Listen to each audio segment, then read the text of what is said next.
Hello नमस्कार दोस्तों, online education for UP exam में आपका स्वागत है। आज बहुत ही बड़ी खबर लेकर आए हैं। 69,000 अचयनितों के लिए जो खुशखबरी है उसको बताने जा रहे हैं। टीजीटी में जो विज्ञापन आया है उसके बारे में बताएंगे। चैनल को सब्सक्राइब जरूर कर लीजिएगा, बेल आइकन दबा दीजिएगा, जिससे कोई भी आने वाला वीडियो सबसे पहले आपके पास पहुँचे। बिना किसी देरी के वीडियो स्टार्ट करते हैं।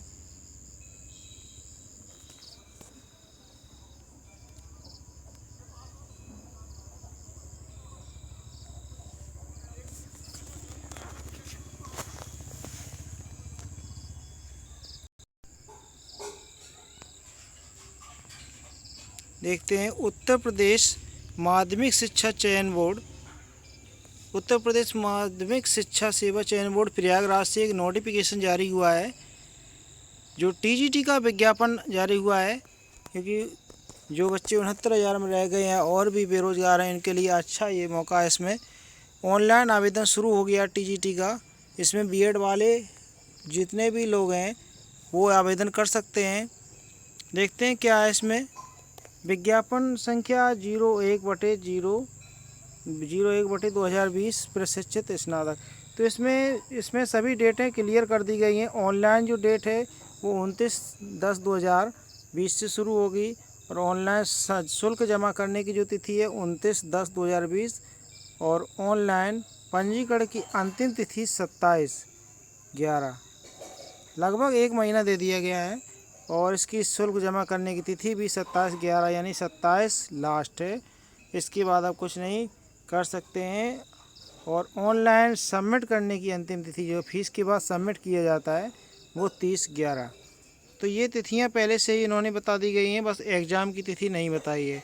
अब एग्ज़ाम जब ये करा सकते हैं उसकी डेट बताएंगे। इसके बाद इसमें आगे क्या है, पदों की संख्या। उत्तर प्रदेश चयन बोर्ड आयोग में 1/2020 के माध्यम से उत्तर प्रदेश के सहायता प्राप्त आशासकीय माध्यमिक विद्यालय, उसमें ये भर्ती निकली है।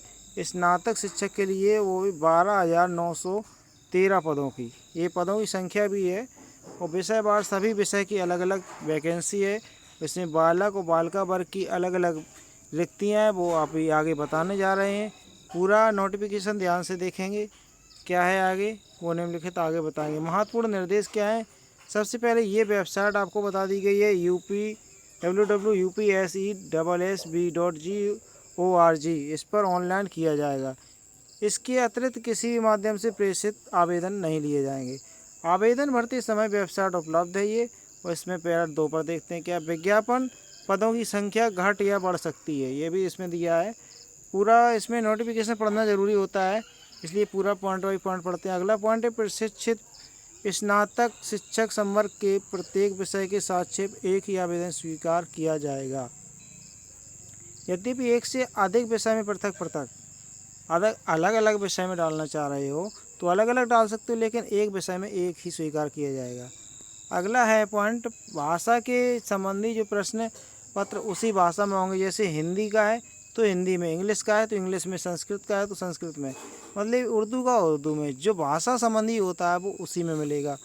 जैसे आपने भाषा का डाला है, ठीक है, उसमें आप ये नहीं कह सकते कि हाँ संस्कृत का डाला वो हमें हिंदी में चाहिए, ऐसा नहीं हो सकता है। जिस सब्जेक्ट का उसी में होगा। अगला पॉइंट है अधिसूचना संख्या जी दी हुई है। इसमें दिनांक 18 फरवरी 2019 द्वारा संशोधित उत्तर प्रदेश माध्यमिक शिक्षा सेवा चयन बोर्ड नियमावली 1998 में विहित प्रक्रिया अनुसार प्रशिक्षित स्नातक शिक्षक पद पर चयन मात्र लिखित परीक्षा के आधार पर होगी। तो ये पॉइंट थे कुछ 1। अब देखते हैं अगले पॉइंट को,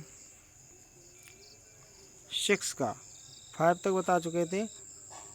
अंतिम तिथि के लिए बता गया है कि अभ्यर्थी आवेदन करने से पूर्व ये जरूर पात्रता सुनिश्चित कर लें कि अंतिम तिथि को ये सभी उसने पात्रता शर्तें पूरी करी हों। मतलब अंतिम तिथि तक, ये कई लड़के बाद में करते हैं, जैसे बाद में कुछ फेल बैक पेपर आ जाता है बीएड में, बाद में करते, वो इसमें मान्य नहीं होंगे। अंतिम तिथि तक ये सभी होनी चाहिए। अधिसूचना में अधिसूचित पदों की लिखित परीक्षाओं के लिए अभ्यर्थी प्रवेश पत्र द्वारा दी गई सूचना आधारित होगी। ठीक है। और इसमें आगे दिया है चयन के किसी भी चरण में अथवा अभ्यर्थी द्वारा दी गई किसी भी सूचना गलत पाए जाने पर उसकी पात्रता मानदंड के विपरीत पाए जाने की दिशा में अभ्यर्थन निरस्त कर दिया जाएगा। ये पहले से ही बता दिया गया है, आप कहीं भी कोर्ट जाइए उससे कोई फ़ायदा नहीं है, इसलिए पहले से ही ध्यान से पढ़ना ज़रूरी है। आवेदन क्या है, आर्थिक रूप से जो पिछड़े लोग हैं उनके लिए EWS का जो आरक्षण 10% इसमें दे दिया गया है, क्योंकि ये वैकेंसी जितनी भी नई आएंगी उसमें EWS का आरक्षण बिल्कुल मिलेगा। किसी भी आरक्षण का लाभ उत्तर प्रदेश के निवासी के लिए अनमान्य है। ठीक है। अगला है पॉइंट सिविल अपील संख्या 8300/2016 संजय सिंह व अन्य बनाम उत्तर प्रदेश के संबंध 16 अन्य सिविल अपील में सर्वोच्च न्यायालय 26/8/2000 के अनुपालन में। यह है जो आशासकीय महाविद्यालय के तदर्थ शिक्षक के रूप में कार्यरत अभ्यर्थियों को संबंधित सूचनाएं आवेदन में देनी होंगी। और अनुभव के आधार पर अगर बोल रहे हैं तत्पश्चात अनुभव के आधार पर बोर्ड द्वारा वेटेज पैरा 10 के अनुसार दिया जाएगा। 10 में आगे बताएंगे अभी क्या है। ट्रेजरी, अब अगला है पॉइंट तदर्थ सेवा अवधि की गणना राजकीय कोषागार द्वारा वेतन भुगतान होने से लेकर 1/7/2020 तक मद की जाएगी। अगला पॉइंट है इसमें किसका है पॉइंट, ये प्रत्येक अभ्यर्थी प्रत्येक प्रकार से पूर्ण आवेदन इसके शुल्क जमा करने के पश्चात आवेदन संबंधित अंतिम तिथि तक ये ऑनलाइन सबमिट करना है आपको, ये तो बता चुके हैं। और देखिए एक ना इसमें एक इम्पोर्टेंट पॉइंट है कि ऑनलाइन आवेदन अंतिम रूप से सबमिट करने के बाद किसी प्रकार का संशोधन नहीं होगा। इसमें ये ध्यान से ही भरना फार्म, क्योंकि इसमें संशोधन नहीं देगा, पहले से ही बता दिया है। अतः किसी भी सूचनाओं को सावधानी से भरें। ठीक है। लिखित परीक्षा में ऋणात्मक अंकन नहीं है, ये अभी ठीक है, चलो इससे काफ़ी पासिंग संख्या बढ़ जाएगी, ऋणात्मक अंक नहीं है इसलिए। तो अगला पॉइंट है लिखित परीक्षा परिसर के अंदर मोबाइल, ये तो पता ही है आपको, ये कुछ ले जा नहीं सकते हो, ये सब अलाउ नहीं होती है।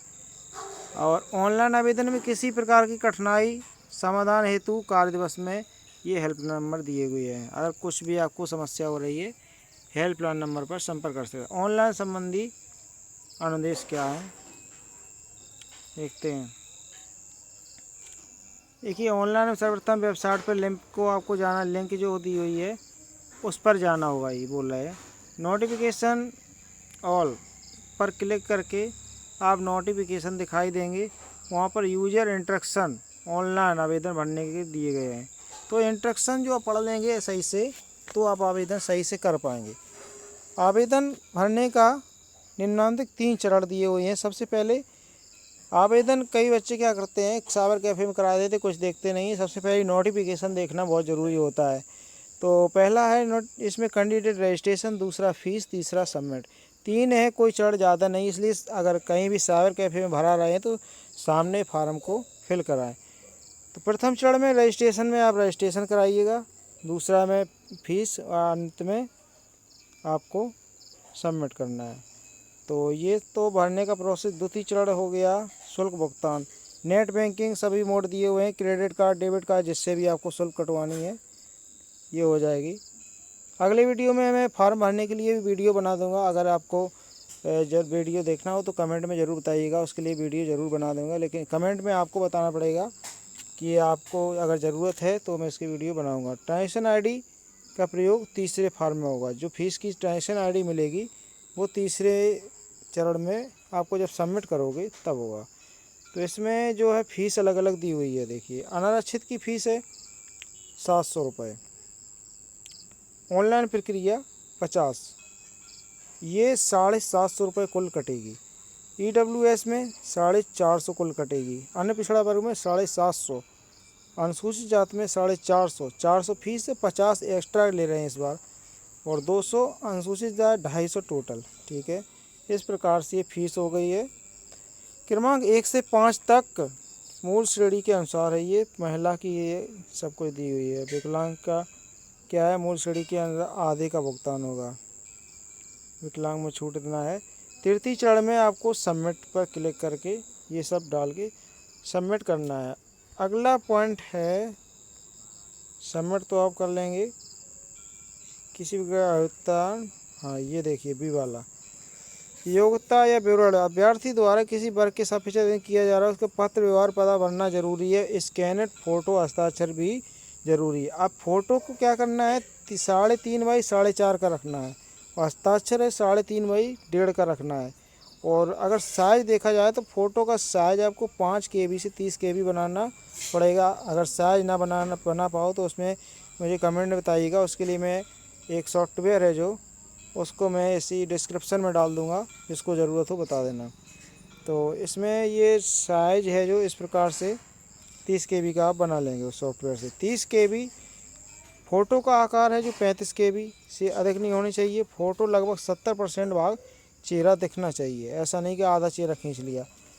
70% लगभग फ़ोटो बहुत दूर से ना खींची गई हो चेहरा में, और फ़ोटो चेहरा बहुत छोटा ना हो। चेहरे की छवि स्पष्ट दिखनी चाहिए। चेहरा अत्यधिक चमक या छाया नहीं होनी चाहिए। चश्मा बिल्कुल नहीं होना चाहिए। चश्मा कई लोग लगा के पहनते हैं, तो चश्मा पहनने की दशा में आँखें होनी चाहिए, अगर दिखनी चाहिए। जैसे पहली बात तो चश्मा हटा दो तो ज़्यादा सही है। ये चश्मा अगर पहनने की दशा अगर है, आपको बिल्कुल ज़रूरत ही है, डॉक्टर ने कहा, तो इसमें आँखें दिखनी चाहिए। इस प्रकार से फ़ोटो खींचिए कि आँखें दिख जाए। रंगीन शीशा नहीं होना चाहिए उसमें। चेहरा के दोनों किनारे साफ होने चाहिए। अब व्यक्ति तटस्थ हो, यानी कि खुली आँखें, मुँह बंद, नज़र कैमरे की सीध में होना चाहिए। फ़ोटो पृष्ठभूमि सफ़ेद या हल्के ग्रे रंग की पृष्ठभूमि होती है, मतलब बैकग्राउंड पीछे का ये कलर होना चाहिए, सफ़ेद या ग्रे रंग। अब इसके पश्चात अभ्यर्थी को ये सब अपलोड कर देना है, फॉर्म भर जाएगा, कंप्लीट हो जाएगा। आयु सीमा जो दी गई है 1 जुलाई 2020 को 21 वर्ष से कम ना हो, इससे कम होगी तो आप नहीं कर पाएंगे। वेतनमान इसमें दिया गया है, वेतनमान प्रशिक्षित स्नातक जो है शिक्षक का 44,900 से 1,42,400। पे लेवल 7 की ये जॉब है और ग्रेड पे इसका 4600। सब कुछ नोटिफिकेशन में दिया हुआ है।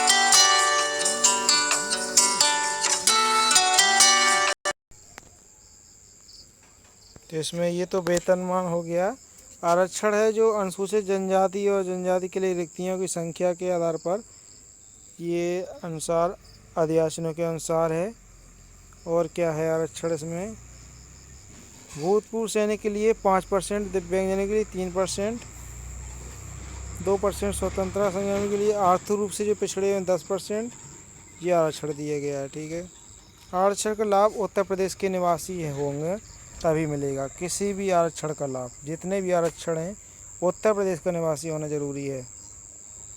अब अर्हता तिथि क्या है, आवेदन पत्र अंतिम तिथि अर्हता तिथि मानी जाएगी।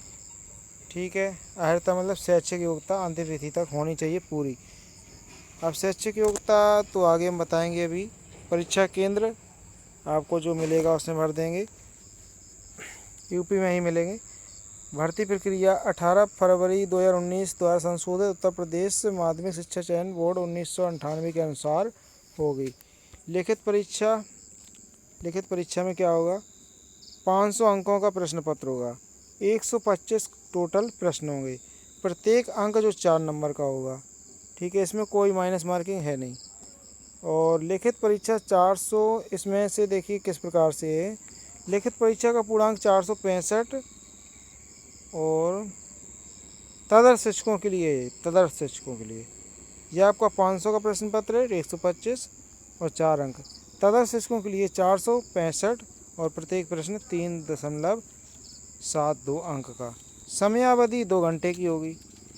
प्रश्न पत्र का प्रारूप क्या होगा, 4 बहुविकल्पी प्रश्न दिए होंगे, उसमें गोले भरने पड़ेंगे आपको।